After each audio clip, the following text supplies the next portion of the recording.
Supreme court आपके कहने के ऊपर कल यौम तशक्कुर बनाएंगे। परेड ग्राउंड के ऊपर इंशाल्लाह 10 लाख लोगों को हम कल इकट्ठा करेंगे।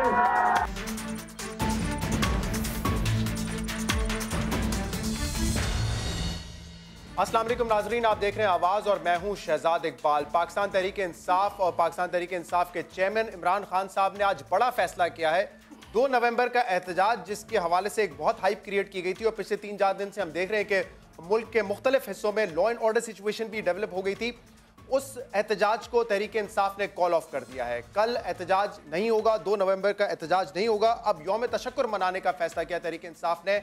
इसकी तफसील हम जानेंगे। हमारे साथ आज मौजूद है पाकिस्तान तहरीक इंसाफ के चेयरमैन इमरान खान साहब। खान साहब, बहुत बहुत शुक्रिया वक्त देने के लिए। सर, इतनी हाइप आपने क्रिएट की पिछले 1 महीने में कि ये एक फाइनल पुश है, बहुत बड़ा एहतजाज होने जा रहा है 2 नवंबर को। तमाम लोगों का आपने खून गरमाया, अपने वर्कर्स का, और आज सडनली आपने इसको कॉल ऑफ कर दिया। क्या आपको नहीं लगता कि लीगल केस तो आगे बढ़ेगा लेकिन सियासी तौर पर नुकसान होगा तहरीक इंसाफ का इसको? देखिए, हमने क्या कहा था निकलने से पहले 30 सितंबर को हमने कहा था या इस्तीफा दो या तलाशी दो। ये 2 चीजें कही थी ना। आज जो सुप्रीम कोर्ट के अंदर हो गया है, मेरे ख्याल में जो भी सुप्रीम कोर्ट में था उसके बाद उसको कोई शक नहीं होना चाहिए कि नवाज शरीफ की अब तलाशी का वक्त आ गया। और ये भी नहीं कि कोई लंबी डेट दी है, परसों से शुरू है। परसों से उन्होंने तलब कर लिया नवाज शरीफ का जवाब। यही 7 महीने से मैं मांग रहा था। मुझे बताएं, 7 महीने से हम क्या कह रहे थे? हम ये कह रहे थे कि सुप्रीम कोर्ट के नीचे कमीशन बन गई और सुप्रीम कोर्ट ही फैसला करे कि किन टीओआरस के मुताबिक इसके ऊपर फैसला हो। ऑपोजिशन ने अपने टीओआरस बनाए थे, गवर्नमेंट ने अपने टीओआरस बनाए थे। गवर्नमेंट के टीओआरस चीफ जस्टिस रिजेक्ट कर बैठे थे, पुराने वाले। वही तो टीओआरस है इनके पास। जो इनके टीओआरस थे वो गवर्नमेंट ने रिजेक्ट कर दिया था। हमारे टीओआरस गवर्नमेंट मान नहीं रही थी, पार्लियामेंट में फेल हो गया। अब सुप्रीम कोर्ट ने डिसाइड करना है कि सुप्रीम कोर्ट फैसला करेगी। उन्होंने दोनों के टीओआरस देखने हैं और वो खुद फैसला करेंगे, यही हम चाहते थे। तो ये तो और आप मान लेंगे सुप्रीम कोर्ट के टीओआरस? मैंने जब जुडिशल कमीशन का फैसला हुआ था धांधली के ऊपर, मैंने तब कहा था कि जो भी फैसला होगा जुडिशल कमीशन का मैं मानूंगा। मैं मुतमईन नहीं था क्योंकि उन्होंने जेआईटी का इस्तेमाल नहीं किया, उन्होंने इन्वेस्टिगेट नहीं की, उन्होंने तफ्तीश पूरी नहीं की। मैंने कहा अधूरा छोड़ दिया, लेकिन मैंने फैसला माना। आज भी मैं कह रहा हूं, जो मैंने देखा है, जो उन्होंने सुप्रीम कोर्ट के अंदर हमारे वकील थे, हमारे वाइस चेयरमैन थे, इन्होंने वापस आए, हमने डिस्कशन की, असद उमर थे, हम सब ने, उन्होंने बताया कि जो जो हमारी डिमांड्स थी वो सुप्रीम कोर्ट मान गई है। यानी जो कमीशन हम चाहते थे वो बन गई है। तो बात यह है कि जब तलाशी लेने लगा सुप्रीम कोर्ट, तो हमें फिर क्या जरूरत है एहतजाज करने की? 2 हमारी, या एक थी या आपने दूसरी। कहा था बिल्कुल ठीक है, तलाशी हो या इस्तीफा दें। जी, मुझे ये बताएं कि टीओआरस जो पहले बने थे, जब धरने के वक्त आपका जुडिशल कमीशन बना था, वो आपने और नून लीग ने मिलकर बनाए थे, एक मुश्तरका वो टीओआरस थे। लेकिन बाद में आप लोगों को ये एहसास हुआ कि टीओआरस ऐसे थे कि शायद इस पर ये केस आपके हक में आता ही नहीं। ना ना ना ना, वो जो टीओआरस थे वो बड़ी देर के बाद बने, लेकिन उसका हुआ क्या कि जो हम समझते थे कि वो जो 40 फाइंडिंग्स जुडिशल कमीशन ने इलेक्शन कमीशन के खिलाफ दी थी, 40, हम समझते थे कि वो इलेक्शन लॉफुल नहीं था। जुडिशल कमीशन की जो फाइंडिंग्स थी और जो उसका रिजल्ट था उसमें वो मुख्तलिफ था। उन्होंने रिजल्ट में कहा कि ज्यादातर कानूनी था, या कानूनी होता है या गैर कानूनी होता है। बहरहाल मैं मान गया। ये जो है, ये तो अब सुप्रीम कोर्ट टीओआरस के फैसले करेंगे। और मैं ये समझता हूं कि सुप्रीम कोर्ट के ऊपर एतमाद है। जिस तरह उन्होंने आज सवालात पूछे, हमारी सारी टीम तैयार है, समझती है कि जो उन्होंने सवालात पूछे और जो उन्होंने डायरेक्शन दिया, मेरे ख्याल में हमने अपनी अदलिया को स्ट्रेंथन करना चाहिए, सुप्रीम कोर्ट को बैक करना चाहिए। और अगर हम समझते हैं, जो मैं समझता हूं कि ये ओपन एंड शट केस है, मैं ये समझता हूं कि इसके, ये बात आपने पहले भी की थी, रिगिंग के वक्त आपने कहा था कमरा भरा हुआ है एविडेंसेस से। उन एविडेंसेस की बुनियाद पे जो फैसला आया वो आपके हक में तो नहीं गया। ठीक है, आप कह लें कि सही नहीं हुआ, लेकिन आपने कहा था, आपके अल्फाज थे खान साहब, कमरा भरा हुआ है हमारे पास एविडेंसेस से। 2.5 ओपन एंड शट केस कैसे हो सकता है? 2.5 करोड़ बैलेट गायब थी। 2.5 करोड़ बैलेट। एक मिनट सुन, आपकी नजर में ना, सुप्रीम कोर्ट की नजर में तो नहीं हुआ था। जुडिशियल कमीशन ने फाइंडिंग में कहा कि 2.5 करोड़ 35% फॉर्म 15 मिसिंग थी, गायब थी। अब उसको अगर वो कहते हैं कि इलेक्शन लॉफुल है तो हम मान गए। लेकिन अब देखें ना, अब ये क्या, ये तो सिंपल केस है ना। कंपनीज डिस्कवर हो गई पैनमा में, शरीफ खानदान ने डिस्प्यूट नहीं की, मरियम ने बल्कि हुसैन शरीफ ने कहा हाँ हमारी कंपनीज हैं, कंपनीज के अरबों रुपए की प्रॉपर्टी है, तो ये तो डिस्प्यूटेड नहीं है। रह गई बात कि अब कनेक्शन मरियम शरीफ का और नवाज शरीफ का, वो टैक्स रिटर्न्स हैं जिसमें उन्होंने लिखा हुआ मेरी डिपेंडेंट है। ये ओपन एंड शट केस है सर। मसला ये है, अच्छा सुन ले, मैं कुछ और कह रहा हूं। मेरे ख्याल में ये an open and shut case है। मेरे ख्याल में जो कमीशन बन गई है, मैं कौम को आज फिर मुबारक दे रहा हूं कि इंशाल्लाह ये वक्त साबित करेगा। मैं आज मुबारक दे रहा हूं कि ये जो केस हो गया, ये पहली दफा ताकतवर का एहतसाब हुआ है। अगर ये जो आज हुआ है, यही हम 7 महीने पहले मांग रहे थे। अगर नवाज शरीफ बेकसूर होते, ये टी मान जाते। ये मुझे बात बताएं कि अगर आपने सुप्रीम कोर्ट के आज की हियरिंग के बाद ही इसको कैंसिल किया है, तो ये मौका तो पहले भी था ना खान साहब। 14 तारीख को सुप्रीम कोर्ट ने आपकी पिटीशन एक्सेप्ट कर ली, 21 तारीख को नोटिस भेज दिए, यानी कि सुप्रीम कोर्ट ने केस तो टेकअप कर लिया था। और 10 दिन से यही तनकीद हो रही है आपके ऊपर, चाहे वो नून लीग वाले करें, चाहे कोई एक आम आदमी करे या कोई ओपिनियन मेकर करे, वो यही कह रहे थे सुप्रीम कोर्ट में जब फैसला है तो इंतजार करें। तो लोगों को सड़कों पर निकालना, इतलात है कि 2 लोग जो है वो शहीद हो गए, नहीं मतलब स्वाभी इंटरचेंज पे जो कुछ हुआ, वो कह रहे थे कि सुप्रीम कोर्ट का फैसला मानना है, 10 दिन पहले क्यों नहीं माना? सुन ले अब बात।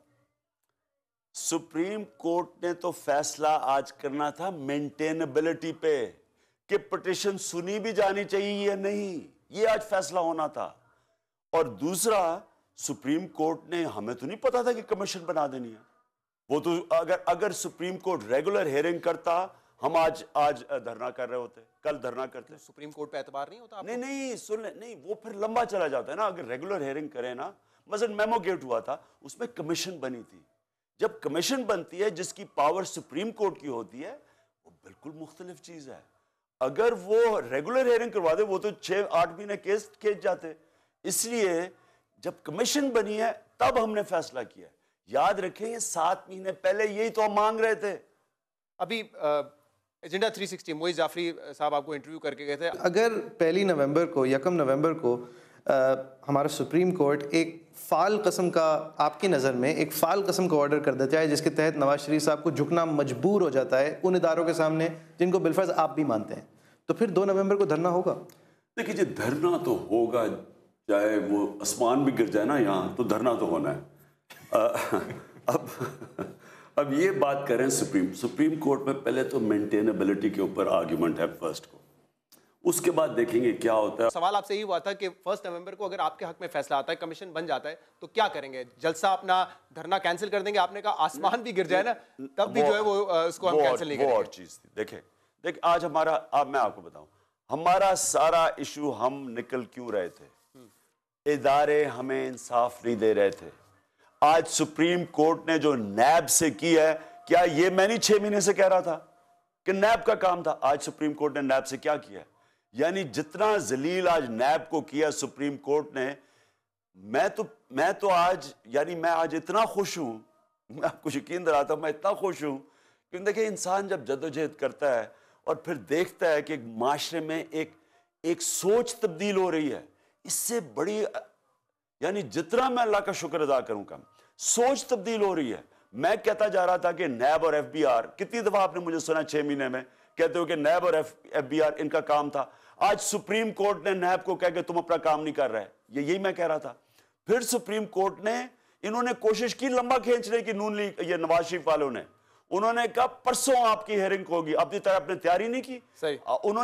उन्होंने जो आज बातें की हैं सुप्रीम कोर्ट ने, आप यकीन करें, देखें मेरे अभी कारकुनों को नहीं समझ, वो भी बेचारे मायूस हैं, उनका खून खोला हुआ है। मैं देख के आया हूं, उनका एनवायरनमेंट है, खून खोला हुआ है, नौजवान है। कल इन्होंने जो किया, जो हमारे पख्तूनख्वा के लोगों से किया, आप यकीन करें मैं रात नहीं सोया। तो आपको तो कल यौम मुज़म्मत मनाना चाहिए था, यौम तशक्कुर क्यों मना रहे हैं? जो हुआ है, आप कहते हैं कि एक सूबे ने दूसरे सूबे के चीफ मिनिस्टर पे हमला किया, तो उस पे तशक्कुर क्यों मना रहे हैं? मुज़म्मत करें ना। नहीं, वो तो हम सेलिब्रेट कर रहे हैं, कल हम शुक्र भी अदा कर रहे हैं और हम जश्न बना रहे हैं कल इसलिए कि ये इस फैसले की वजह से और ये हमारी वजह से, स्ट्रीट प्रेशर से। मैं आपको एक चीज लोगों को याद कराना चाहता हूं कि जब हमने पहली दफा पिटीशन दी थी, सुप्रीम कोर्ट ने फ्रिवलेस करके पिटीशन बाहर फेंक दी थी। उसके रजिस्ट्रार ने जी जी जी जी। अब आप समझ नहीं आते हैं, रजिस्ट्रार अपने तौर पर तो नहीं कर सकता ना, बाहर फेंक दी थी। आज जो सुप्रीम कोर्ट ने किया, ये क्यों हुआ है? आप कह रहे हैं सुप्रीम कोर्ट ने पब्लिक प्रेशर में आके पिटीशन एक्सेप्ट किया और ये फैसला किया है?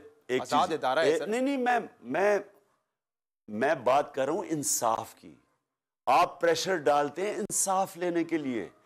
एक होता है प्रेशर डाल के नाइंसाफी करवाओ, एक होता है आप मुल्क में जस्टिस मांग रहे हैं। हम क्या मांग रहे हैं?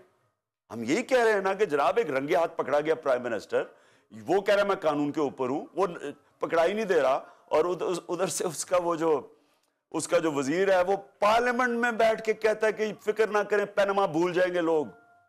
एक तो उसको मैं बताना जा रहा हूं, मैंने वादा किया था पैनमा नहीं भूलने देंगे हम, ना नवाज शरीफ को ना लोगों को। देखें, इन्हों की पूरी कोशिश थी कि ये खत्म हो जाए इशू। आज इशू खत्म ही नहीं हुआ। आज सुप्रीम कोर्ट ने कमीशन बनाई है, 7 महीने पहले से हम लगे हुए थे कमीशन के लिए, आज बन गई है। तो आपने जो बात की ना, देखें वो अगर ये नॉर्मल सुप्रीम कोर्ट की हेयरिंग होती तो हम समझ रहे थे, या अभी तो हो सकता केस मेंटेन ही ना होता। तो जिस तरह शुरू में उन्होंने, अब जो हो गया है, बस मैं तो अल्लाह का शुक्र लीगली तो अदा करता हूं। आप कह रहे हैं कि केस हमारा ओपन एंड शट केस है, लेकिन मुझे सियासी तौर पे ये बताएं, क्योंकि नून लीग की तरफ से अब ये बात हो रही है कि लोग इकट्ठा नहीं हो रहे थे, लोग नहीं आ रहे थे, तो बचत हो गई है खान साहब की आज सुप्रीम कोर्ट के फैसले के बाद। नून लीग को तो, इनको तो मुंह ही नहीं खोलना चाहिए। इन बेशर्मों को तो मुझे याद कराए 2008 में जब नवाज शरीफ 8 साल के बाद आया ये इस्लामाबाद एयरपोर्ट पे, कितने लोग निकले थे नून लीग के? 8 साल के बाद आपका चेयरमैन आ रहा है, एक आदमी सड़क पे नहीं था। वो 2-3 लोग अंदर उन्होंने पकड़ के अंदर ऐसे खुद ही जेलों में चले गए। अच्छा, हमारे तो उन्होंने घरों से पकड़ के लेके गए, सड़कों से, इन्होंने खुद ही 4-5 ने अपने जेलों में चले गए, एक आदमी सड़क पे नहीं था। तो क्या ये इतनी बड़ी जमात बनती है? किधर थे इनके लोग? इन्होंने बंद किया, लोगों को धमकाया। हमारे तो लोग, हमारी जो पीटीआई के जो लोग हैं वो कोई लड़ने वाले लोग नहीं है। उसके बावजूद जो इन्होंने हमारे से किया, जो प्रेशर डाला, जो घरों से लोगों को उठाया, यानी कोई डेमोक्रेटिक, ये तो डिक्टेटर भी ऐसे नहीं करता जो नहीं किया। और उसके बाद कह रहे हैं जी देखिए लोग नहीं निकल रहे। और लोग जिस तरह पख्तूनख्वा के लोग निकले, जो लड़े हैं, यानी उनके ऊपर इन्होंने जो शेलिंग की है, और वो गैस एक्सपायर्ड थी, ये अभी हम भूलेंगे नहीं है, ये ना समझे हम भूलेंगे। लेकिन मैं ये कहता हूं कि माशाअल्लाह जो हमारे लोगों ने, कारकुनों ने जिस तरह यहां पहुंचे हैं, मुझे हाउस अरेस्ट कर दिया, मुझे गैर कानूनी तौर पे इन्होंने हाउस अरेस्ट कर दिया। लोग ऊपर से चढ़ चढ़ के पहुंच रहे हैं, झाड़ियों से। तो आप पे बड़ी तनकीद हो रही है, आप बनीगाला से 3 दिन 4 दिन नीचे नहीं आए। अगर आप आते तो शायद ये पुलिस वगैरह भी हट जाती और लोगों का काफिला और बड़ा हो जाता, कोई रोक नहीं सकता था आपको। आपने हिम्मत नहीं की, ये तनकीद हो रही है। ख्वाजा आसिफ साहब की मैं बात बता देता हूँ, साथ में जवाब दे देगा। कल कह रहे हैं कि पुशअप्स लगाने से कुछ नहीं होता, मैदान में आए हमारे साथ। शेख रशीद ने भी कल मेरे प्रोग्राम में कहा, मैं कहता हूं बनीगाला से नीचे उतरे। को तो मैंने देखा हुआ है ना, जब नवाज शरीफ को पकड़ा था, किधर थे ये? इनसे पूछेंगे, जब उसको धक्के मार के बाहर भेज दिया था, किधर थे ये? एक गीदड़ ही नजर आ रहा था, बिल्लों में घुसे हुए थे। और मैंने 2 का कॉल दी हुई थी, मैं 2 से पहले नहीं कॉल दी थी, मैं तैयारी कर रहा था। माहौल तो पहले बन गया था ना इस दफा। जैसे शेख रशीद ने भी कल मेरे प्रोग्राम में कहा, खान साहब को मैं कहता हूं नीचे उतरे, कब से कह रहा हूं नीचे उतरे, उतरता नहीं है। कैप्टन मैं हूं, स्ट्रेटजी मैं जानता हूं। मेरी स्ट्रेटजी थी कल की, मैंने पहले दिन से कहा था मेरी स्ट्रेटजी है कल की। मैं कल से पहले निकल के क्या करना था? मैंने तो नहीं कहा था कि मैं 1 को निकलूंगा, मैंने तो नहीं कहा था 31 को, मैंने कहा था मैं 2 को निकलूंगा। और 2 से पहले अल्लाह ने हमें रिजल्ट दे दिया। अभी आप ये जो कह रहे हैं ओपन एंड शट केस है, तो अगर इतना केस कमजोर है नवाज शरीफ का साहब का और आपका मजबूत है, तो क्या वजह है कि इसको वेलकम किया है? नून लीग भी कह रही है अच्छी बात है, जुडिशियल कमीशन बन जाए, हम तो पहले दिन से कहते हैं। वो क्यों इतने मुतमईन है? अच्छी वेलकम कर रहे हैं, लेकिन शक्लें देखिए वेलकम करते हुए, ऐसे लगता है जरा मातम पे आए हुए हैं, सोप बना रहे हैं। वेलकम तो अभी जब परसों केस शुरू होगा तो पता चलेगा। अब देखें शहजाद, अब जो गेम है ना वो अब गई है सुप्रीम कोर्ट में। ये सारी अब कौम देखेगी, पता चलेगा कि ये कितनी बड़ी इस कौम की जीत हुई है। इंशाल्लाह आपके सामने ही अब ये चीजें अनफोल्ड करेंगी। खैबर पख्तूनख्वा वाली जो बात आप लोगों ने की, आपके ख्याल में इसको बहुत आप आगे नहीं ले गए? एक सूबे का वफाक से मसला बनाना या पश्तून आबादी का पंजाबियों से मसला बनाना बड़ा खतरनाक हो सकता था। ये ठीक है, मुझे पता है उन लोगों ने पाबंदियां लगाई हुई थी, लेकिन उसमें ये नैरेटिव सेट करना कि ये पख्तूनों के खिलाफ है और एक सूबा उनके ऊपर इस वक्त हमलावर हो चुका है, ये बहुत खतरनाक हो सकता था। खान साहब, ये किसने नैरेटिव सेट किया? ये हमने किया नैरेटिव सेट। हमारी पख्तूनख्वा में गवर्नमेंट है, चीफ मिनिस्टर पख्तूनख्वा, मैं चेयरमैन हूं पार्टी का, वो मेरे घर के इर्द गिर्द उन्होंने बंद किया हुआ है, उसका राइट है। कौन से कानून के तहत उन्होंने रास्ते बंद किए हैं? कौन से कानून के तहत इन्होंने मुझे हाउस अरेस्ट किया था? इससे तो मैं आज लाहौर हाई कोर्ट का फैसला आ गया ना, आज आ गया ना फैसला कंटेनर्स हटाने का। नहीं, कंटेनर्स क्या, उन्होंने हमें राइट, जो हमारा राइट था उन्होंने कंफर्म किया है। हमारा तो राइट था, ये हमने तो कोई गैर कानूनी चीज की नहीं। गैर कानूनी तो ये फैशिस्ट कर रहे थे, ये जो मिलिट्री डिक्टेटर की पैदावार है वो गैर कानूनी काम कर रहे थे। हमने तो कोई कानून नहीं तोड़ा। हमें पकड़ पकड़ के लोगों को मारे हैं, औरतों को मारे हैं, यहाँ से पकड़ के लेकर। मेरी बहन ऊपर आ रही है, बहनों को ऊपर आने नहीं दिया, नीचे या इन्होंने जो नाके लगाए हुए थे। मुझे ये बताएं, आप मुझे बताएं, आज साउथ कोरिया के कैपिटल सियोल के अंदर लोग निकले हुए हैं उनके प्रेसिडेंट के खिलाफ। ग्वाटेमाला के अंदर उनके प्रेसिडेंट और वाइस प्रेसिडेंट के खिलाफ करप्शन पे लोग निकले हुए हैं। क्या किसी ने टेयर गैसिंग की है? क्या कोई लोगों को मार रहा है? क्या कोई कंटेनर बनाया है? ये तो फैशिस्ट है। नहीं, जिस मुल्क की आप बार बार मिसाल देते हैं, बर्तानिया में 2001 में बहुत बड़े राइट्स हुए थे, 3-4 दिन तक हुए थे, 3000 लोगों को अरेस्ट किया गया था, 4-5 उसमें प्रोटेस्टर्स मर गए थे क्योंकि पुलिस ने तशद्दुद किया था, पुलिस ने रिएक्ट किया था, रेजिस्ट किया था। लेकिन शहजाद, राइट्स हुए थे, हम कौन से राइट्स कर रहे थे? मुझे बताएं, हमने आज तक 20 साल की सियासत में कभी राइट किया है? हमने कभी कोई तोड़फोड़ की है? किसी को मारा है? 20 साल से 126 दिन का हमारा धरना था, कभी कुछ किया हमने? कहते हैं ना पार्लियामेंट पे हुआ, पीटी पे हुआ, किसने किया? मैं आपको चैलेंज करता हूं कि पार्लियामेंट अगर पीटीवी पे हुआ, ये नून लीग ने खुद करवाया है। आप इश्तिहारी उस केस में? मैं आपको गारंटी करता हूं कि ये खुद करवाया। वहां सीसीटीवी कैमरा लगे हुए थे, 2 मिनट में पता चल जाएगा कौन आदमी है। क्यों नहीं दिखाते? टीवी कैमरास तो लगे हुए थे ना, ऊपर हर जगह लगे होते हैं। 4-5 जो भी 10 लोग अंदर गए, बताए तो से वो कौन है। मैं आपको गारंटी करता हूं, इन्होंने अगर अभी तक नहीं दिखाया तो इन्होंने खुद किया है। मुझे तो पता ही नहीं था, बल्कि इन्होंने तो मेरे को टेलीफोन की रिकॉर्डिंग की है। मैं तो सो के उठा तो किसी ने कहा वो टीवी पे है, मैंने कहा वापस बुलाओ। मेरे इश्तिहारी जो किया है, ये है फर्क। पख्तूनख्वा के अंदर एक नून लीग वाले के ऊपर केस हुआ है, मुझे बताया हमारी पुलिस है ना, वहां एक के ऊपर झूठी एफआईआर, हम सब के ऊपर एफआईआर काट दिए इन्होंने। एक ब्रेक के बाद आपके सामने फिर हाजिर होंगे हमारे साथ।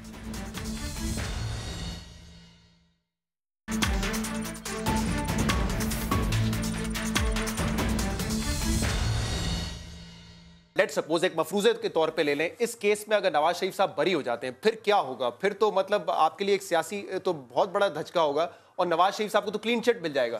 आप किस दुनिया में रह रहे हैं? मैं तो मफरूजा कह रहा हूं ना, मैं तो कह रहा हूं, मुझे पता है आप बार बार कहेंगे ओपन एंड शट केस है।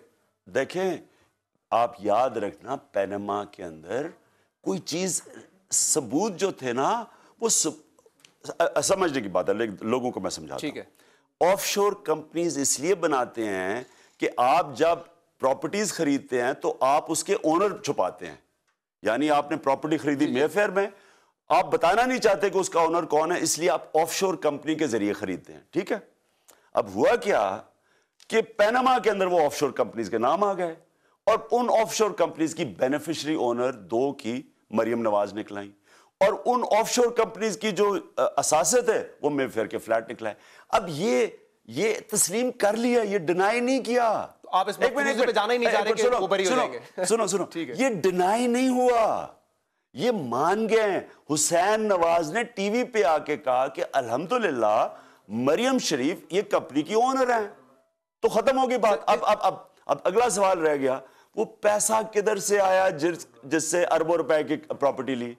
वो मरियम के पास तो है। आज एक मिनट, मरियम के पास तो है ही नहीं, तो वो वालिद साहब ने मरियम के नाम पे अरबों रुपए की प्रॉपर्टीज ली जो डिक्लेयर नहीं की। डिक्लेयर क्यों नहीं की? क्यों? वो करप्शन का पैसा था। इस केस में मेरा टेक ये है कि आपने सिर्फ ये साबित करना है कि ये प्रॉपर्टीज, ये कंपनीज 90 की दिहाई की थी, 2005-6 की नहीं थी। आपका केस वहीं पे जो है ना मेन चीज तो ये कि अगर 90 की दिहाई में थी तो जाहिर सी बात है पैसा कहां से आया? 90 की दिहाई वो भी दो चीजें हैं। नवाज शरीफ ने एक झूठ बोला आगे कि 2005 में ली, क्योंकि चौधरी निसार ने कहा 90 की दिहाई में, ख्वाजा आसिफ ने कहा 90 की दिहाई में, कुलसूम नवाज ने कहा। वो क्यों उन्होंने कहा? क्योंकि अगर 90 की दिहाई में तो करप्शन का पैसा है। लेकिन दूसरा प्रॉब्लम है, अगर मरियम ने लिए हैं और मरियम इनकी डिपेंडेंट है और मरियम के पास पैसा ही नहीं है, तो पैसा किधर से आया? एक मिनट, पैसा किधर? अगर 2005 में मिली, पैसा किधर से आया? और दूसरा, मरियम की अगर डिक्लेयर क्यों नहीं किया कंसीलमेंट ऑफ एसेट्स? ये इसमें से बच ही नहीं सकते। उनकी तलाशी आपने कहा ओपन एंड शट केस है। इमरान खान साहब कब तलाशी देंगे, ये बार बार सवाल होता है, चाहे वो किसी लीगल फोरम पे दें या पब्लिकली दें। बार बार आपको पता है रोज प्रेस कॉन्फ्रेंस होती है नून लीग की, वो कहते हैं हमसे सवाल करते हैं, अपनी तलाशी के बारे में बात करें, तरीन साहब की तलाशी के बारे में बात करें। मैं नून लीग वालों से पूछता हूं कि मेरी तलाशी इन्होंने लेनी थी, क्यों नहीं ली? गवर्नमेंट तो ये है, मैं तो एक मिनट, सियासी भौचाल आ जाता है सर। ये क्या मतलब हुआ? अगर आप गवर्नमेंट में हो, आप नवाज शरीफ साहब अगर मैं गवर्नमेंट में हुआ, मैं इन सारों को पकड़ के जेलों में डालूंगा। एपी में है ना, एएनपी के इतने सारे केसेस हैं, कोई नहीं खुले आज तक। ओहो, हमारा अभी तक एहतसाब का, हमारा प्रॉब्लम क्या है? पकड़ने लगे 2-3 पॉलिटिक्स, वो नैब उनको पकड़ लेती है, नैब कहती है हम डील कर रहे हैं। देखिए, दो इस वक्त एक नैब चल रही है जो फेडरल गवर्नमेंट के नीचे है, एक पख्तूनख्वा का एहतसाब है। वो 2-3 ऐसे केसेस हुए। जनरल हामिद की एक रिजाइन करने की वजह यह थी, वो हाथ डालने लगते वो नैब में, नैब कहती थी जी हम डील कर रहे हैं, उनको बचा लेते थे। देखे, हम अगर गवर्नमेंट में हुए, मैं आपको यकीन दिलाता हूं किसी पे इल्जाम नहीं लगाऊंगा। अगर मैं इल्जाम लगाऊंगा, मेरी नाअहली है, मैं पकड़ के जेलों में डालूंगा। चाहे सियासी कुछ भी उसका रिएक्शन हो, होता है। मैं गवर्नमेंट कैसी है, वो कहेंगे ना सियासी इंतकाम ले रहे हैं। वो तो करप्ट आदमी का एहतसाब तलाशी देने के लिए तैयार है किसी भी गवर्नमेंट के इदारे के सामने। शहजाद, एक मिनट सुनो। करप्ट आदमी कभी करप्ट आदमी का एहतसाब नहीं कर सकता, इसलिए ये एक से मुकमुका करते हैं। आसिफ ज़रदारी का मैं पेट फाड़ के पैसे लूंगा, मैं $60 मिलियन लेके आऊंगा, नहीं कर सकता क्योंकि अपने पैसे पड़े हुए हैं। दूसरी चीज, मुझे ये बताएं, मैं पावर में कब रहा हूं? करप्शन तो होती है पावर में आके जाती फायदा उठाने के लिए। मैं तो पावर में रहा ही नहीं हूं, तो मैं, मेरे ऊपर तो करप्शन तो नहीं ना लगी, करप्शन तो नहीं हो सकती क्योंकि मैं पावर में नहीं। इल्जाम लगाते हो ज़कात फंड्स के हवाले से ना, कि उसकी खुदबुर्द हुई है और उसमें जो शौकत खानम के हवाले से। अगर शौकत खानम के फंड्स हैं, 8 साल से गवर्नमेंट में पावर में है पंजाब में, क्यों नहीं इन्होंने? मेरा यही सवाल है सर, अगर कोई गवर्नमेंट का इदारा आपकी तलाशी लेना चाहता है, आप देने के लिए तैयार हैं? चाहे वो FBI हो, FIA हो, देने के लिए नहीं तैयार, मैं इनको चैलेंज करता हूं। देने की तो दूर की बात है, मैं चैलेंज करता हूं, मैं इनको चैलेंज करता हूं कि शौकत खानम के तुम करो, और इस तरह चैलेंज करता हूं कि आप, और 1 हफ्ते की बात है, आप ऑडिटर्स बैठाएं टॉप, अब 1 हफ्ता लगाएं, सही, और लेकिन होगा ऐसे। मैं चैलेंज करता हूं कि आपने, क्योंकि जो भी इल्जाम लगाए वो प्रोब करें, अगर नहीं है, अगर है तो मैं रिजाइन करता हूं, बल्कि जेल में डालो, अगर नहीं है तो तुम जेल में डालोगे। और ये शौकत खानम और आपके जाती भी जो इल्जाम लगाते हैं, मेरे पास तो मेरे पास इनकम शौकत खानम के अलावा मेरे पास क्या इल्जाम लगा सकते? बनी गाला पे भी लगाते हैं, आपको पता है जो पिटीशन थी आपके खिलाफ बहुत तफसील में बात ना, मैं जब पावर में रही नहीं हूं, तो पावर से तो नहीं मैंने पैसा बनाया ना, तो मेरा पैसा किधर से आएगा? या क्रिकेट से आया होगा, या शौकत खानम का ही कहते हैं ना। मैं इनको चैलेंज करता हूं कि शौकत खानम, कोई बेस्ट ऑडिटर्स बिठाओ, उसको प्रोब करो। ठीक है, वन लाइनर ये है कि आप तलाशी देने के लिए तैयार हैं। और एक तो बड़ा खतरनाक लफ्ज आप लेकर आए, तलाशी। मैं कहता हूं मैं तैयार बैठा हूं, जब आप कहें, जो बल्कि आपने अभी तक किया क्यों नहीं है? मैं तो इनसे अगला सवाल पूछता हूं कि 8 साल से आप पावर में हैं, क्यों नहीं आपने शौकत खानम के अकाउंट खान साहब रेडी हैं तलाशी देने के लिए? आप आए, कोई भी इदारा एहतसाब करना चाहता है, 8 साल से आप पावर में हैं, आपने क्यों नहीं? अगर इससे बड़ा जुर्म क्या हो सकता है कि आप अस्पताल के फंड से पैसा खा रहे हैं? तो आप मुजरिम ये हैं, इनको बल्कि जेलों में डालना चाहिए कि 8 साल से आप बैठे हुए हैं, आप इल्जाम लगा रहे हैं हॉस्पिटल पे, आपने क्यों नहीं तलाशी? आखिरी 2 सवाल। एक तो डॉक्टर कादरी साहब ने जो आज कहा, पता नहीं आपने सुना नहीं है, सुना या नहीं सुना, बड़ी मायूसी होगी जब उनसे पूछा गया कि तहरीक इंसाफ ने एहतजाज खत्म कर दिया, तो उन्होंने कहा इन्ना लिल्लाहि व इन्ना इलैहि राजिऊन, इसके अलावा मैं कुछ नहीं कह सकता। मतलब ये वो कादरी साहब हैं जिनसे कुछ दिन पहले आपने माजरत भी की, उनको शिरकत का भी कहा कि आए शामिल हो हमारे साथ। ये क्या हो रहा है इसमें? देखिए, मैंने तो कादरी साहब को इसलिए भी दावत दी, वो खैर मुझे ये नहीं कहना चाहिए था कि वो रिश्ते की, वो मैं असल में कहना चाहिए दुल्हन ही रूठ के चली जाती तो उसको मनाने जाते हैं, तो मैं तो ये, मेरा मतलब ये कहने का साहब दुल्हन है कि वही हो गया ना कि दुल्हन वो कहे कि जी देखिए आपको मनाना चाहिए था। बहरहाल वो इशू नहीं है, असल इशू ये है कि कादरी साहब के 80 लोगों को उन्होंने गोलियां मारी, दिन दिहाड़े 14 लोग कत्ल कर दिए, तो उनका तो बनता था आना। आपको अब तक एहसास हो जाना चाहिए, अगर वो नहीं आ रहे अपनी मीटिंग छोड़ के, तो आप क्यों पीछे पड़े उनके? फिर उनके लोग हैं वो, मैं बिल्कुल पीछे नहीं पड़ा। मुझे शेख रशीद ने कहा कि उनसे बात हुई है, वो कहते हैं कि अगर आप उनसे बात कर ले, वो आना चाहते हैं या वो हमायत करना चाहते हैं, मैंने इसलिए बात कर ली। मैं तो कोई किसी के, देखिए जनाब, मैं पाकिस्तान की आवाम में बिलीव करता हूँ, मैं तहरीक इंसाफ की अपनी पार्टी में बिलीव करता हूँ। मैं समझता हूँ कि जो मैं कर रहा हूँ वो अपने मुल्क के लिए कर रहा हूँ और मेरा मुल्क मेरा साथ देता है।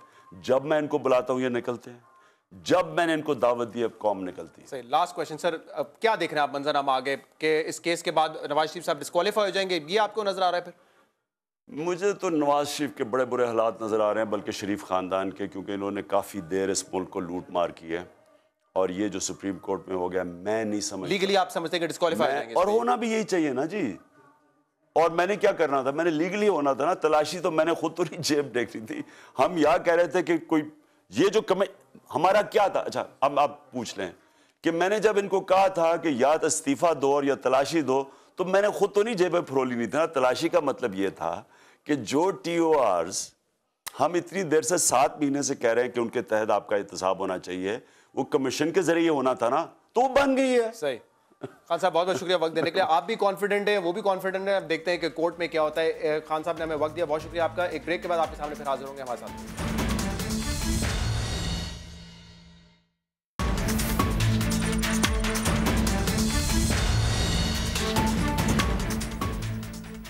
वेलकम बैक नाजरीन। ब्रेक में जाने से पहले इमरान खान साहब से हमने बात की, जो कि बहुत ज्यादा कॉन्फिडेंट है आज के सुप्रीम कोर्ट के इस फैसले पे कि जुडिशियल कमीशन बनाया जाएगा जिसके TORs भी सुप्रीम कोर्ट सेट करेगा। हुकूमत इस हवाले से क्या कहती है, क्या वो भी पूरी उम्मीद है कि नवाज शरीफ साहब के ऊपर कोई इल्जाम साबित नहीं होगा? और इसके अलावा जो इल्जाम बार बार लगाए जा रहे थे तहरीक इंसाफ के ऊपर कि कोई तीसरी कुव्वत की मदाखलत चाहते हैं, मुसल्लह जत्थे उनके इस 2 नवंबर के एहतजाज में शरीक होने जा रहे हैं, तसादुम चाहते हैं, लाशें चाहते हैं, उस इल्जाम का अब क्या होगा, क्या कहेगी उस पर हुकूमत? और इसके लिए हम बात करेंगे वफाकी वजीर और PMLN के सीनियर रहनुमा एहसन इकबाल साहब से। एहसन इकबाल साहब, बहुत बहुत शुक्रिया वक्त देने के लिए। जी वेलकम। एहसन इकबाल साहब, अभी मैंने इंटरव्यू किया इमरान खान साहब को, वो बहुत ज्यादा कॉन्फिडेंट है कि गेम सेट मैच हो गया है और कोई चांस नहीं है नवाज शरीफ साहब का इस इंक्वायरी के बाद बचने का, और इसीलिए वो कह रहे हैं कि हमने अपना ये धरना जो है खत्म किया है। आप कैसे देखते हैं आज सुप्रीम कोर्ट के डिसीजन को, और PTI के जो एहतजाज उन्होंने जिसको कैंसिल किया उसको कैसे देखते हैं?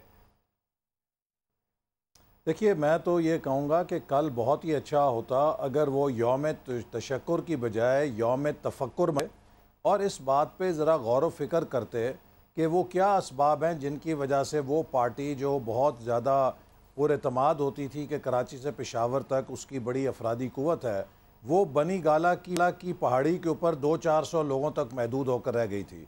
दरअसल खान साहब ने जो मनफी सियासत का एक तरीका अपनाया है, ख़ुद तहरीक इंसाफ की सफ़ों में बड़ी हद तक मायूसी है, और जो तरीक़ेकार है जिसमें वो बिलखसूस शेख रशीद साहब के कहने पर चल रहे थे और अपनी पार्टी के अंदर जो साहिब राय देने वाले लोग हैं उन्हें नज़रअंदाज कर रहे थे, उससे तहरीक इंसाफ ख़ुद काफ़ी नुकसानात का पै दर पे निशाना बनी। आप देखिए कि कश्मीर का जब इलेक्शन हुआ उसमें तकरीबन चप्पे चप्पे पर खान साहब ने जाकर वही तकरीरें की जो यहाँ बनी गाला से वो रोज़ाना करते हैं, वही पैनामा लीक्स के ऊपर उसी तरह के इल्ज़ामात लगाते रहे, लेकिन उसका जवाब वहाँ के लोगों ने मुस्लिम लीग नून को 2/3 अक्सरियत दे के और वज़ीर आज़म पर एतमाद का वोट देकर किया। अब असल मसला ये है कि ये जो आज हासिल हुआ है, ये सब कुछ तो 22 अप्रैल को वज़ीर आज़म साहब इसकी पेशकश कर चुके थे। वो सुप्रीम कोर्ट को ख़त लिख चुके थे कि सुप्रीम कोर्ट के चीफ़ जस्टिस की क़यादत में सुप्रीम कोर्ट कमीशन बनाए जिससे ये तमाम मामलात का दूध और पानी का पानी हो। और उस चीज़ के बाद एहसन इकबाल साहब, इसमें 2 चीज़ें, मैं ज़रा मुझे मुदाखलत की इजाज़त दीजिए।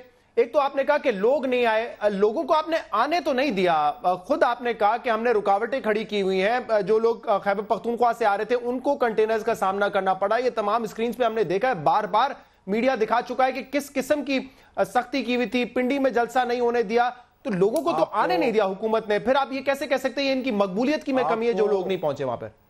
जी, आपने ये भी गौर से टीवी की स्क्रीन पे देखा होगा कि खान साहब ने 2 रोज़ लगातार अपील की अपने कारकुनों से कि वो हर शहर के अंदर हंगामे करें, वहाँ पर एहतजाज करें और हुकूमत के जो प्रोटेक्टिव मेजर्स हैं इस पर प्रोटेस्ट करें। तो मैंने किसी टीवी की स्क्रीन पे कोई 50-100 से ज़्यादा नौजवान या अफराद या उनके कारकुनों की टोली, वो भी प्रेस क्लब पे किसी जगह या किसी और जगह गई है, किसी शहर के अंदर, वहाँ तो कोई रुकावट नहीं थी, कोई ऐसा एहतजाजी मुजाहरा देखने में नहीं आया। सर अगर मकबूलियत इनकी बिल्कुल खत्म हो चुकी है तो फिर कंटेनर लगाने की जरूरत ही नहीं थी, फिर तो आने देते। अगर 4-5 हजार मजमा इकट्ठा होना था तो आने देते, फिर कंटेनर क्यों लगाए इनके लिए? अगर आप कहते हैं मकबूलियत है ही नहीं इनकी अब अवाम में।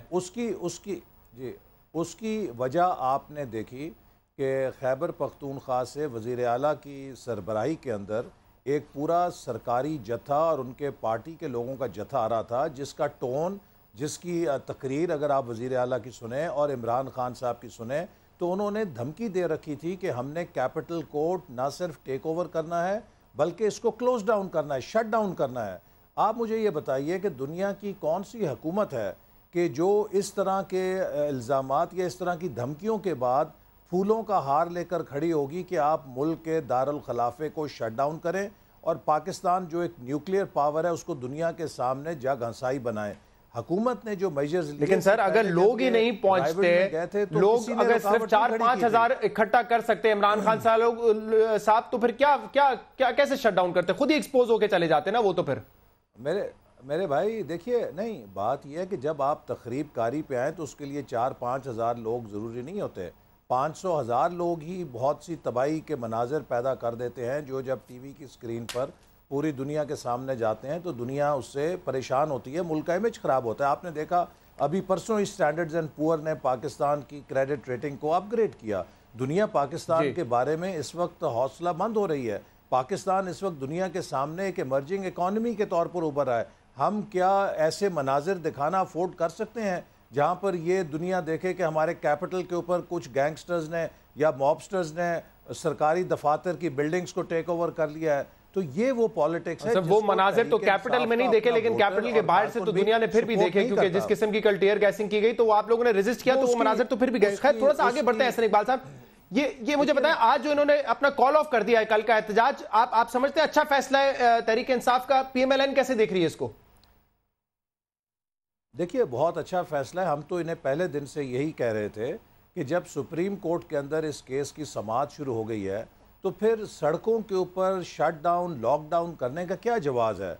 इसका मकसद तो सिर्फ ये है कि आप शायद इन इदारों को बुली करना चाहते हैं या इनको दबाव में लाना चाहते हैं। अगर हम इस मुल्क के अंदर आइन और कानून को तस्लीम करते हैं तो सुप्रीम कोर्ट हमारी एपेक्स बॉडी है, और अगर उस पर भी हम एतमाद नहीं रखते तो then it is end of the story. तो जब सुप्रीम कोर्ट ने एक मुकदमे का आगाज़ कर लिया है तो हम सब का फ़र्ज़ है कि उसके नताइज का इंतज़ार करें, उसके अंदर शमूलियत इख्तियार करें, बजाय सड़कों पर एक दूसरे से गुत्थम गुत्था होने की बजाय अपने वकीलों के जरिए, दलाइल के जरिए अदालत में जाके गुत्थम गुत्था हों, तो एहसन इकबाल साहब लोगों के सामने आ सकें। सुप्रीम कोर्ट के टीआरस पर आप इत्तेफाक करेंगे, उनके टीआरस आप भी मानेंगे? और आज इमरान खान साहब ने कहा है कि जो भी सुप्रीम कोर्ट के टीआरस होंगे हम मानेंगे, और वो कह रहे हैं कि जो है ओपन एंड शट केस है, कोई चांस नहीं है नवाज शरीफ साहब इस केस में, इस तहकीकात में डिस्क्वालीफाई होंगे। देखिए इमरान खान साहब इसी तरह के दावे जब धांधली के ऊपर उन्होंने कमीशन बनवाया तो यही किया करते थे, लेकिन आपने ये देखा कि उस वक्त भी उन्होंने यकीन दहानी ये कराई कि सुप्रीम कोर्ट जो फैसला करेगी मैं उसे इन लेटर एंड स्पिरिट एक्सेप्ट करूँगा। लेकिन जो ही सुप्रीम कोर्ट ने 2013 के इलेक्शंस को शफाफ करार दिया, दुरुस्त करार दिया, तो वो उससे हट गए और फिर दोबारा वही तकरीरें शुरू कर दी। तो इमरान खान साहब तो मुस्तकिल मजाजी के साथ किसी एक बात पर नहीं ठहरते। मेरी दुआ है सर आप अपना वर्जन दे दें मुझे, आपको क्या लगता है क्या इस तमाम इल्जामात गलत साबित होंगे? कोई इल्जाम साबित नहीं होगा नवाज शरीफ साहब के ऊपर? पीएमएलएन के क्या इस वक्त थिंकिंग है इस हवाले से? जी पीएमएलएन की थिंकिंग वही है जो प्राइम मिनिस्टर की है। प्राइम मिनिस्टर ने पार्लियामेंट में भी कहा था, कौम से खिताब में भी कहा था कि हमने कोई ऐसा कसूर नहीं किया जिसमें हम मुजरिम हों, हमारे हाथ साफ हैं, हम अपनी शफाफियत अदालत के सामने साबित करेंगे और अदालत के फैसले को तस्लीम करेंगे। हम जो भी आइन और कानून का रास्ता है उसे इख्तियार करेंगे, हम किसी गैर जमहूरी रास्ते पर यकीन नहीं रखते। मैंने इमरान खान साहब से ये सवाल किया कि 21 तारीख को समाअत शुरू हो चुकी थी सुप्रीम कोर्ट की, 21 अक्टूबर को, उसके बाद भी आप ये कह सकते थे सुप्रीम कोर्ट ने समाअत शुरू कर दी है और अब हम अपना जो है एहतजाज मौखर कर रहे हैं। ये बार बार लोगों ने कहा, इसीलिए मैं आपसे भी ये सवाल करूंगा, सुप्रीम कोर्ट के पास आप भी जो है भेज सकते थे कि आप जुडिशियल कमीशन बनाएं अपने टीओआर्स पे। लेकिन आप जो बात कर रहे हैं ना कि हम पहले गए थे सुप्रीम कोर्ट पे, एहसन साहब पहले आपने कहा रिटायर्ड जज की सरबराही में बनेगा, फिर आपने अपने टीओआर्स भेजे जिसको मुस्तरद किया, उन्होंने कहा कि ये तो टूथलेस कमीशन है, ये सुप्रीम कोर्ट का आपको रिप्लाई था। तो आप लोगों ने क्यों पहले ये दरख्वास्त नहीं कर दी सुप्रीम कोर्ट को कि जुडिशियल कमीशन बनाए, जैसा आप समझते हैं वैसा बनाए? देखिए, हमने यही किया, सबसे पहले रिटायर्ड जजेस की उन्होंने मुतालबा किया और जो पाकिस्तान के मुस्तनद तरीन रिटायर्ड सीनियर जजेस थे उनके नाम तजवीज़ किए। इमरान खान साहब ने उसे इतना रिडिक्यूल किया कि वो बहुत मोअज़्ज़ज़ जज साहिबान भी इस कंट्रोवर्सी से पीछे हट गए कि हम इसमें नहीं शामिल होना चाहते। फिर प्राइम मिनिस्टर ने सुप्रीम कोर्ट के चीफ जस्टिस को लिखा और उन्हें कहा कि आप इसको तश्कील दें, और उस पर हमने इनसे भी बातचीत की कि आइए बैठ के टीओआर्स पर इत्तफाक कर लें, जैसे सुप्रीम कोर्ट की भी मंशा है कि हमें ये बनाने ना पड़े, आप इत्तफाक कर लें। लेकिन आपने देखा कि वो मुसलसल अपने गोल पोस्ट बदलते रहे। हमने उनको ये भी पेशकश की कि सिविल सोसाइटी से आपको जो काबिल कबूल लोग हैं उनका इंतखाब कर लीजिए, हम अपने और आपके टीओआर्स उनको पेश करते हैं, जो वो फाइनल करेंगे हमारे लिए काबिल कबूल होंगे। और आपने देखा कि बिल आखिर ये अड़े रहे और उसके बाद यही अंजाम हुआ कि सुप्रीम कोर्ट ने कहा कि आप दोनों अपने टीओआर्स हमें दें, जो आइन और कानून की रोशनी में हम बेहतर टीओआर्स। तो सर ये बहुत पहले हो सकता था, इस पे बहुत पहले बातचीत हो सकती थी, ताकि ये जो तमाशा हमने देखा है 4 दिन तक, ये देखने को नहीं मिलता। ना तो एहतजाज की कॉल होती कि अगर पहले ही आप लोग सुप्रीम कोर्ट के पास चले जाते कि आप बना दें टीओआर्स। हम इसके लिए तैयार थे और हमने हर मौके पे इन्हें पेशकश की। ये कहते थे कि जो हमने तय किए हैं, एतजाज़ एहसन साहब ने जो बनाए हैं, उससे कॉमा और फुल स्टॉप चेंज नहीं होगा। और हमने इन्हें कहा कि आपने जो ये टीओआर्स की फहरिस्त बनाई है, ये दुनिया के किसी कायदे और कानून के इख्तियार में नहीं, आप किसी न्यूट्रल आर्बिट्रेशन शुरू से हुकूमत चाहती थी कि इस पूरे पनामा के इशू को थोड़ा सा उलझा दे। आप चाहते थे कि उसको उलझा दें, क्योंकि आप लोगों ने जब पहले टीओआर्स भेजे थे सुप्रीम कोर्ट में, ये मेरी अर्ज सुन लेगा, आपने कहा जिन्होंने लोन माफ कराए, जिन्होंने कभी भी कोई करप्शन की है, इन तमाम को आपने पनामा के इशू पे डाल दिया था। देखिए, अगर पनामा की तहकीकात होनी है तो पनामा में किस बात की तहकीकात होनी है? पनामा इस बात का नाम नहीं है कि वो किसी करप्शन की लिस्ट है। पनामा लीक्स के अंदर ऑफशोर अकाउंट्स की डिटेल्स हैं। अगर ऑफशोर अकाउंट रखना जुर्म है तो फिर इमरान खान साहब का भी ऑफशोर अकाउंट है, फिर जहांगीर तरीन साहब के भी ऑफशोर अकाउंट हैं, उनके अलीम खान साहब का भी ऑफशोर अकाउंट है। तो या आप ये असूल मानें कि जिसका भी ऑफशोर अकाउंट है उसकी तहकीकात होंगी, तो फिर उसके लिए सबको पेश करना चाहिए। लेकिन अगर आप ये कहें कि एक पर्सन स्पेसिफिक, तो ये काम गलत है, बाकियों के लिए कोशर है। लेकिन अब तो ये पर्सन स्पेसिफिक हो जाएगा ना, क्योंकि सुप्रीम कोर्ट में तो एहसन इकबाल साहब पिटिशन नवाज शरीफ साहब के खिलाफ है। अब तो जो पिटिशन है तहरीक इंसाफ की, वो नवाज शरीफ साहब के खिलाफ है, तो मुकदमा तो उन्हीं के हवाले से सुना जाएगा पहले यहां पर। उधर देखिए, इसमें जो भी सुप्रीम कोर्ट फैसला करेगी, चूंकि हमारे वकील ने वहां पर ये बात रेज की है आज कि इमरान खान साहब के फैमिली और दीगर लोगों के भी ऑफशोर अकाउंट्स हैं, और इसके ऊपर एक कोई ऐसा यूनिफॉर्म प्रिंसिपल होना चाहिए कि जो सब उस कानून की नजर में तो सब बराबर है ना। और वजीर आजम ने कहा सबसे पहले मैं, जिसको गालिबन अपने रिमार्क्स में बहुत ज्यादा एंटरटेन नहीं किया गया आपकी इस दरख्वास्त को। सुप्रीम कोर्ट जो भी फैसला करेगी, वजीर आजम कह चुके हैं कि हमें उन पर एतमाद है, क्योंकि वो इंसाफ के एपेक्स कोर्ट है और हम मुकम्मल इदारों पर एतमाद रखते हैं। और हम ये बात इनको मुसलसल 6 महीने से समझाते आ रहे हैं। इतने लोगों को आंसू गैस। अच्छा, ऐसा निवास साहब, एक बड़ा अहम इशू है जिसमें मैं आखिर में आपसे बात करना चाहूंगा। मुसलसल आपकी तरफ से, आपकी जमात की तरफ से कहा गया कि तहरीक इंसाफ मान जाते हैं, मुसलसल आपकी जमात की तरफ से कहा गया तहरीक इंसाफ इंतशार चाहती है, तहरीक इंसाफ चाहती है कि लाशें गिरें और फिर सूरत हाल ऐसी हो जाए कि तीसरी कुव्वत फायदा उठा ले, और हुकूमत को गिराना चाहते हैं, ये इनका हदफ है। ये बार बार आपने कहा, अगर हुकूमत गिराना हदफ होता, अगर तीसरी कुव्वत को लाना हदफ होता, तो आज इमरान खान साहब अपना ये एहतजाज मौखिर क्यों करते, इसको कैंसिल क्यों करते? अगर कल रात परवेज खटक साहब का काफिला बुरहान क्रॉस करके बनी गाला पहुंच चुका होता, तो आज इमरान खान साहब का मौक़िफ़ बिल्कुल कुछ और होता। अल्हम्दुलिल्लाह जो सिक्योरिटी अरेंजमेंट्स किए गए, और उसके बाद जब उन्हें ये मालूम हो गया कि अगर इन्हीं हालात के अंदर कल उनको 2 नवंबर को कौम और मीडिया के सामने चंद 100 या 1-2 हज़ार लोगों के साथ पेश होना पड़ा, तो उनके लिए बड़ी खिफ़त होगी। तो उसे फिर एक बहुत आबरूमंदाना तरीके से उन्होंने हिकमत। लेकिन एहसन इकबाल साहब, ये तासुर तो खत्म हो गया ना। यही था, हमारे पास इसके ठोस सर, हमारे पास इसके ठोस शवाहिद मौजूद थे कि वो मिनिस्ट्रीज टेक ओवर करना चाहते थे, वो पैरालिसिस करना चाहते थे सर। लेकिन ये तासुर तो खत्म हो गया ना आज के बाद के तहरीके इंसाफ के पीछे कोई तीसरी कुव्वत है और ये लोग हुकूमत गिराना चाहते हैं और तीसरी कुव्वत के जरिए कुछ भी हो सकता है, ये तासुर तो खत्म हो गया ना फिर आज। देखिए, हम तीसरी या चौथी कुव्वत पर यकीन नहीं रखते, हम सिर्फ अवाम की कुव्वत पे और अल्लाह की कुव्वत पे यकीन रखते हैं। इमरान खान साहब ने भरपूर कोशिश की कि बैंकॉक के तरह येलो शर्ट्स वाली कॉन्स्पिरेसी वो करें। मैंने भी कई स्टेटमेंट में कहा कि वो भूल गए हैं कि पाकिस्तान ना थाईलैंड है ना इस्लामाबाद बैंकॉक है। यहाँ पर पाकिस्तान के अवाम की अक्सरियत इस हुकूमत पर एतमाद पिछले 1 साल से कर रही है, क्योंकि हमने पाकिस्तान को 3 सालों में अल्हम्दुलिल्लाह बदला है। बहुत बहुत शुक्रिया एहसन इकबाल साहब, आपने प्रोग्राम में ज्वाइन किया। बहुत बहुत शुक्रिया प्रोग्राम में हमें ज्वाइन करने के लिए। नाज़रीन, आपने दोनों का मौक़िफ़ सुना। तहरीक इंसाफ के चेयरमैन भी जो है कॉन्फिडेंट है कि ये फैसला उनके हक में जाएगा, ओपन एंड शट केस है, नवाज शरीफ साहब डिस्क्वालीफाई होंगे, जबकि हुकूमत भी कॉन्फिडेंट है कि कोई इल्जाम उन पर साबित नहीं होगा उनके कायद नवाज शरीफ साहब पर। प्रोग्राम आपने देखा, इसके फीडबैक आप हमें दे सकते हैं सोशल मीडिया पर। इजाजत दीजिए, अल्लाह हाफिज।